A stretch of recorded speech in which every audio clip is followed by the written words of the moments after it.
Welcome to Sungrand. Thank you for joining me today. We are going to take a look at the Final Fantasy VII Remake demo that has just gone live on the Nintendo Switch 2 eShop. If you are wondering why I suddenly have blue eyes, it's because I have intermittent Mako poisoning, which I got, I don't know, sometime last year maybe, and it comes and goes. I get these weird headaches and flashbacks, and then this long silver-haired guy keeps showing up trying to kiss me. I don't know why. So we're going to take a look at the demo. I'm going to analyze this from the perspective as a developer. So while the original Final Fantasy VII is my favorite video game of all time, the Final Fantasy VII Remake games were not made for me. And that's fine. I don't have any particular negative feelings towards the topic anymore. And I can accept that they are reaching a different audience and the people that are making this have different intentions than the team that made the original Final Fantasy VII, and that's totally fine. We will take a look at the technical aspects of this game, so if you would not mind, if you would kindly shut up, sit down and drink your goddamn tea, and we will take a look at Final Fantasy VII Remake for the Nintendo Switch 2. Here we are.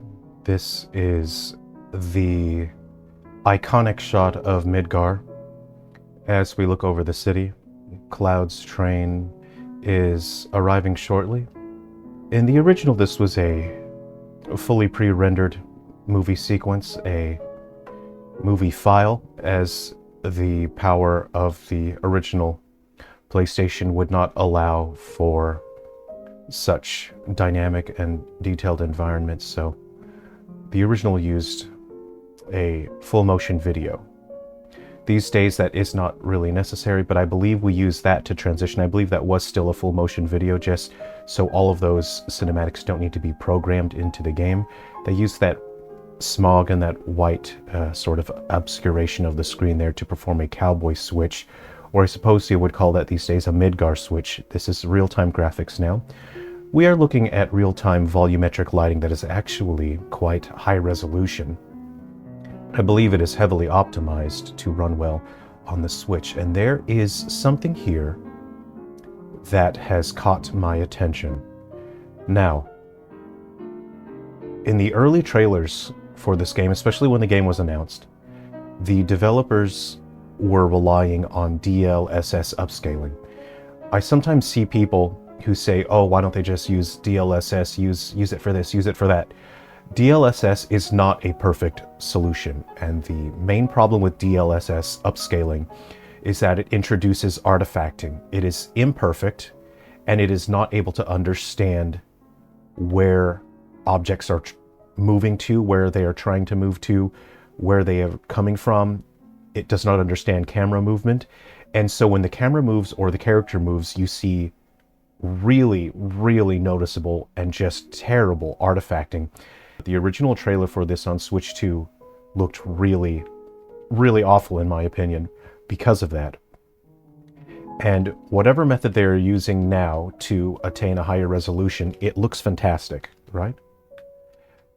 I don't see the same artifacting and graphical issues in this. This looks fantastic.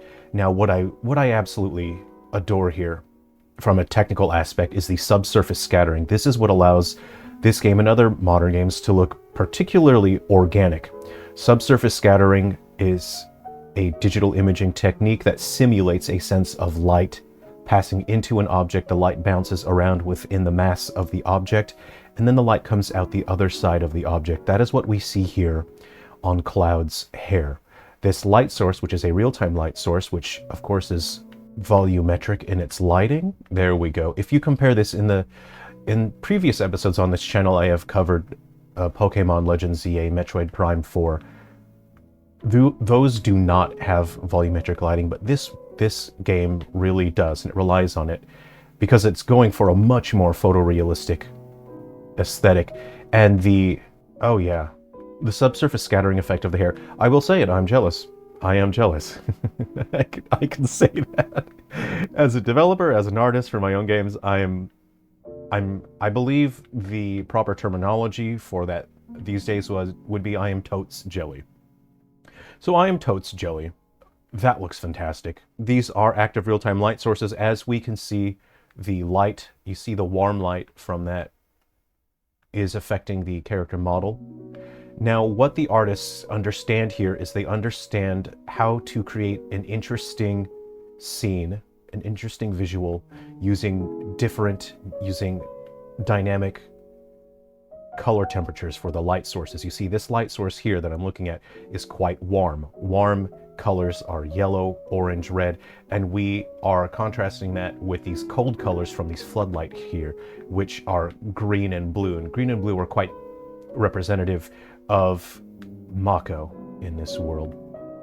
When I was young, I called it Mako, and it was tough. It's tough to move forward and change, but we have to grow, we have to change. So I am seeing a little bit. Okay, so whatever form of upscaling, I have noticed it now. They are using some form of automated upscaling. And the reason you can tell that is because as Cloud turns, you can see the pixelation on the edge of the Buster Sword. You see this? Whereas if you look at the still image, when Cloud is holding still, you do not see that level of pixelation, which means the true internal rendering resolution for this is lower than what we are seeing. But something like that, I feel personally, is absolutely acceptable because it is significantly better than what we saw in the early trailers for this game, which shows to me that the developers have put in some time and they've put attention towards improving that. This looks significantly better, and I don't think that is distracting at all. So that is coming from me both as a gamer and as a developer. I really respect the solution they've implemented to upscale. So that there is upscaling, but it is way better than what they showed early on. Again, this is how they make scenes look interesting. Again, it's the contrast between the warm and cold color temperatures for the light sources. Something that volumetric lighting is able to do, and this is a concept that I have described a couple times in the past. There's an artistic visual concept, and it goes beyond that as well. It's beyond just visual, is breaking the line. The concept of breaking the line. The most boring thing to look at is a straight line. If you have a scene, I'm moving, shoot me. It's Final Fantasy. Shooting doesn't hurt anyone, apparently. Not even Zack. So, if you had a scene where it was just a black landscape and a white horizon, two colors, a straight flat line, that would be the most boring thing in the world. It would not be interesting. So visually, as artists, we need to break the line. I have seen work from artists that understand that concept and actively work to break the line. Whether or not they refer to as breaking the line or not, doesn't matter. And I have seen artists who absolutely do not understand that concept at all. And it's frustrating to see companies, developers produce content for decades. They just refuse to gain a deeper understanding of visual communication and art. I'm trying to pay attention to the particle effects here. Oh, fantastic, yes. Whatever automated upscale they're using, in the past, in the early trailers, it made the particle effects have weird dotted streaks. It would leave behind a trail, but you would see dots and odd pixelation in that. I gotta open this chest though, give me a second. Oh, have a look at this. Have a look at the real-time reflections on that. This is real-time reflections. Going back and forth between an Xbox and a Switch controller throws off my brain. Those are real-time reflections on that. There's a couple different ways that we can implement that imaging technique, that visual technique in games, but they tend to be quite expensive. And I am impressed because this game is running very well, and they're implementing real-time reflections in what looks to be high resolution. The higher the resolution on your reflections, the greater toll it takes. Haha, I pushed it through the floor. I throw it on the ground. I'm gonna destroy everything in my path. I just want to destroy something beautiful. Come on, go through the floor. Join your friend in hell. Come on, go through the floor.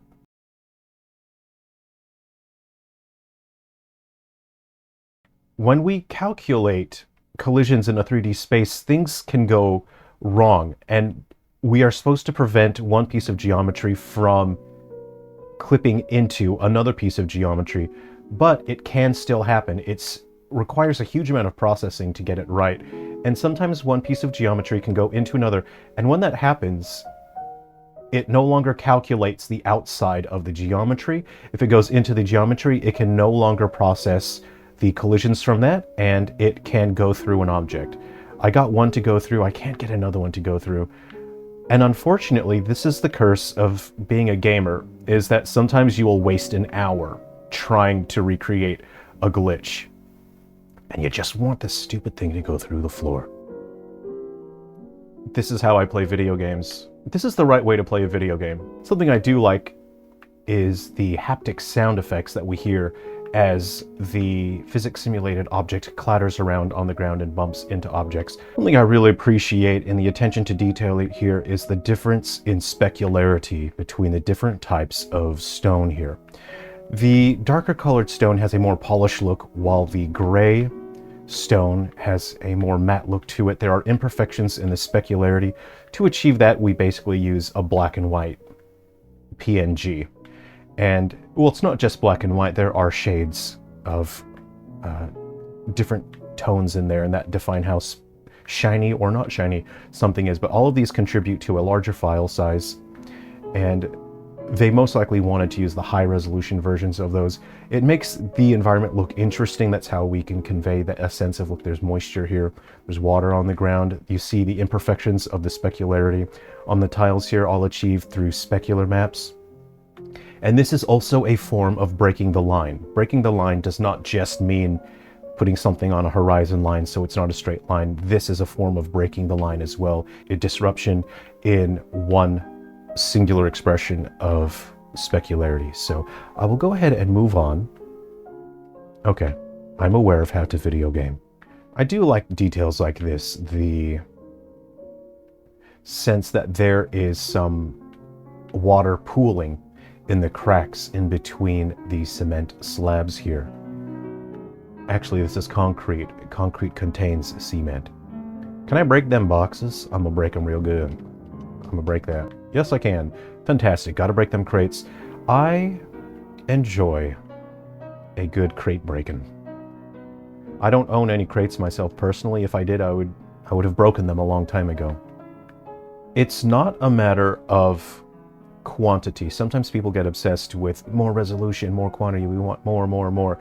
It's not about that. It's about visual expression. What are you saying, how you are saying it, and how well you can connect with your audience on not just a visual level, but on an emotional level. So visual communication and music work because we are all human beings and we understand. We all share some understanding of the same concepts. We know what people are supposed to look like.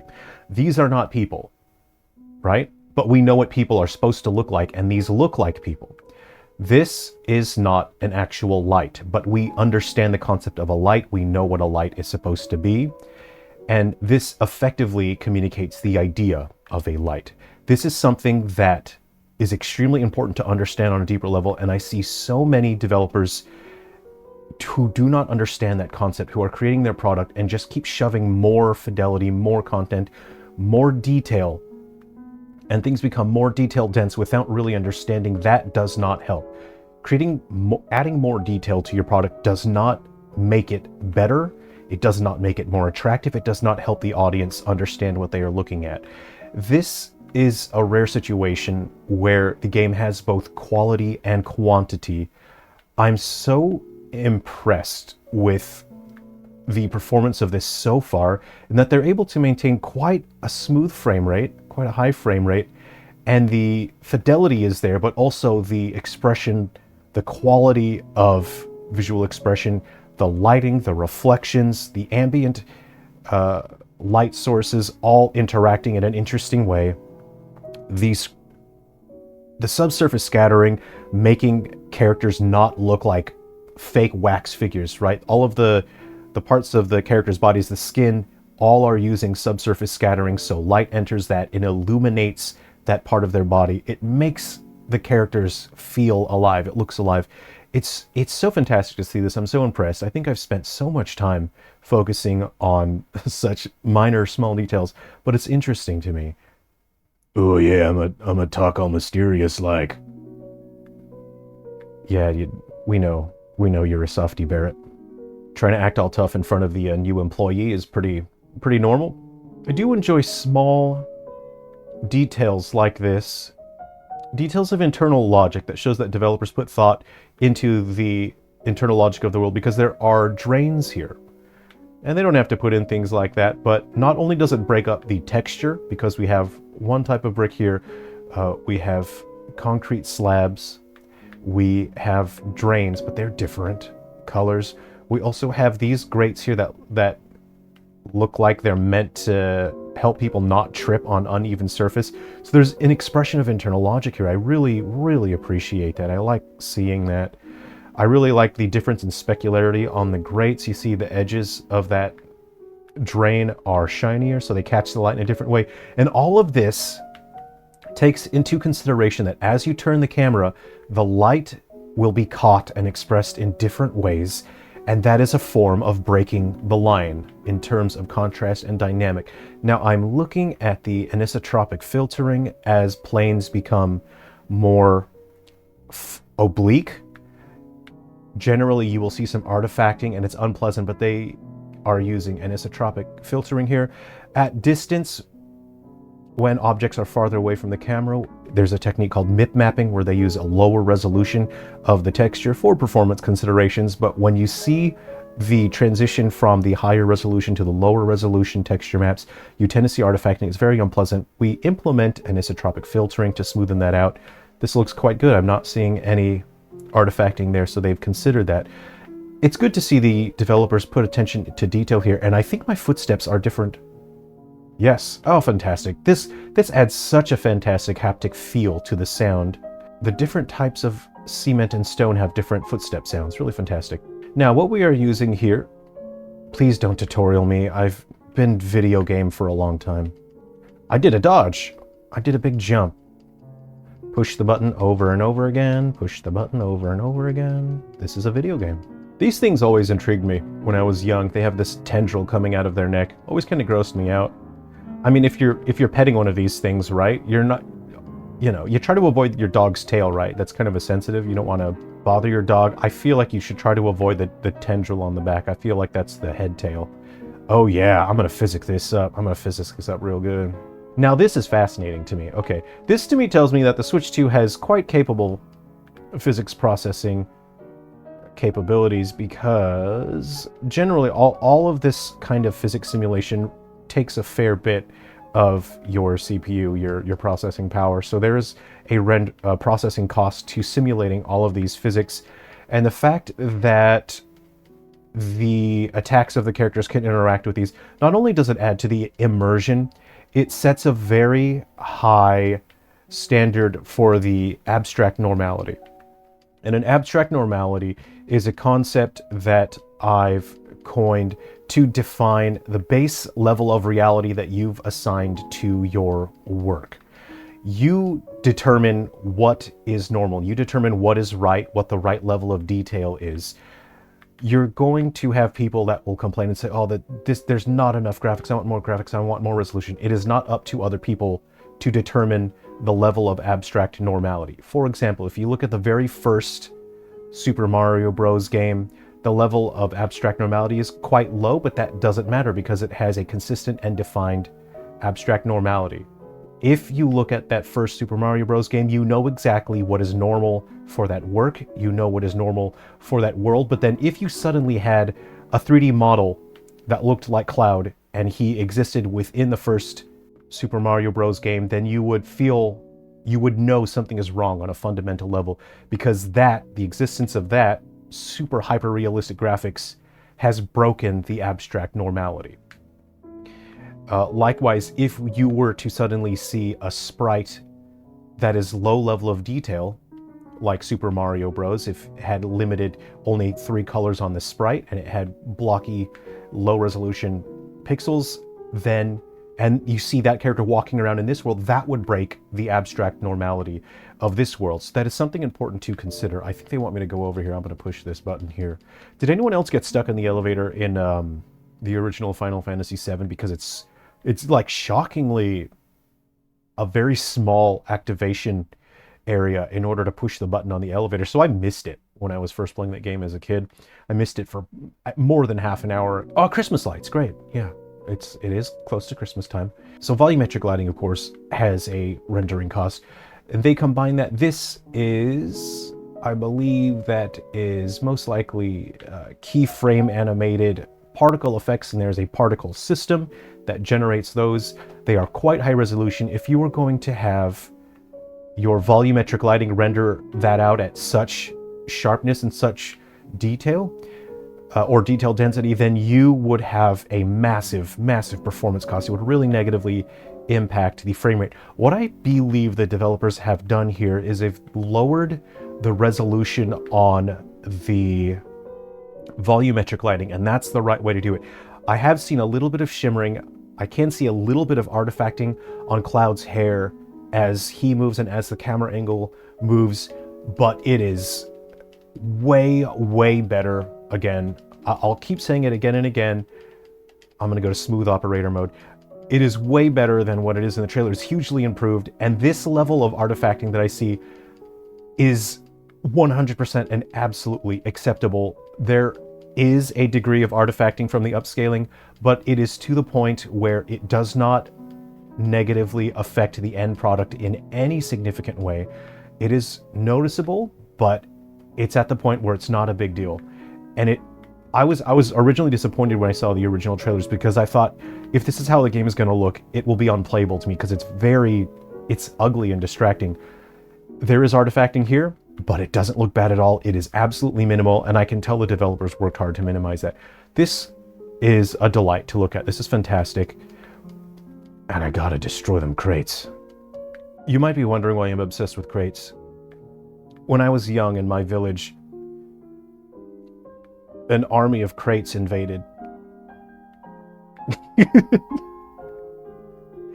And everything changed the night that the crate army invaded. I lost my parents, my little brother, my master who taught me how to use a giant sword. Everyone fell to the crates, and ever since then, I've had to destroy every crate that I've seen.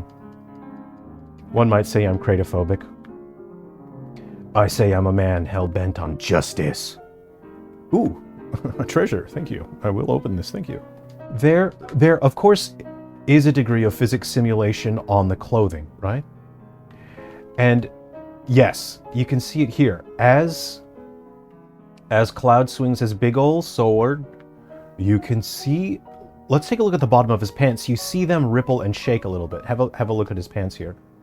You see that is physics simulated. So if, I know that's not keyframe animation, because if you were to keyframe animate that, you would go insane. You would literally snap, and I think you would change as a person. I think a part of you would die inside. I think the best part of you would die if you had to keyframe animate clothes like that. That's what we had to do in the long past, like PlayStation 2, GameCube era, and even early PS3s. The clothing had to be animated keyframe. If someone had to keyframe animation, which means doing it by hand, you would not be the same person afterwards. And that's how I know that this is physics animated. It's only logical, but also it's more reactive to the movements. It's more dynamic, and you can make your animations look so interesting with those. I hope you've enjoyed taking a look at this game with me and hearing a little bit about the development process. I'm hugely impressed. I really like this. I think what they've done is brilliant. The optimizations that they've implemented, the solutions that they've implemented to get this game running smoothly and looking this great. The lighting, the subsurface scattering, real-time shadows, ambient light sources. It's not just that, it is the art direction. These people understand how to break the line, not just in terms of composition, but in color dynamic and tonal dynamic. They've done a brilliant job. You can download this and play this. This is a demo that you can play on your Nintendo Switch 2. Okay, I have to get back to work now. Thank you very much for spending some time with me today. I'm running a Kickstarter for my upcoming game, Goobuddies. The game is extremely far in development, but the Kickstarter is there to allow me to spend a bit more time working on the game. I want to add at least 52 more species to the game. This is a monster raising game, similar to the old Monster Rancher, if you ever remember that thing from ancient dinosaur times. And I want to be able to create a free version of the game that will run in the PC web browser, so absolutely anyone can enjoy this game whenever they want, and there will be no accounts, no ads, no monetization. I do need to spend a bit of time working on that, so the Kickstarter will allow me to do that. The game will launch on Steam and Switch. So that's Goobuddies. I'll put the link to the description for that if you want to check out the Kickstarter, and I'm sharing my progress as I work on the game. And I'm also finishing up another game that I'm working on. I'm doing the soundtrack for that game today and doing some final polishing. And the title of that game is The Hero of Destiny Was Killed by the Final Boss. In this game, the hero was killed by the final boss, and the only people that are left to do anything about it are 50 NPCs that are left over in the final town that's next to the final dungeon. These NPCs don't have any magic or really any powerful abilities, but you can build a party of 8 and you can just go up and wail on enemies with your huge team of weaklings, but there is a degree of strategy because they all have abilities that are kind of useful in some way that they're kind of useless on their own, but when you put them all together, 8 NPCs might equal 1 hero. So we'll see. There's permadeath as well. I've had so much fun making this game, and I hope you look forward to trying it. I'm making free versions for the PS Vita and the 3DS, and that goes for Goobuddies as well. Thank you for spending some time with me today. Please be well. If you want me to cover this game on Switch 2 more, please let me know in the comments below. Take care of yourselves and be well.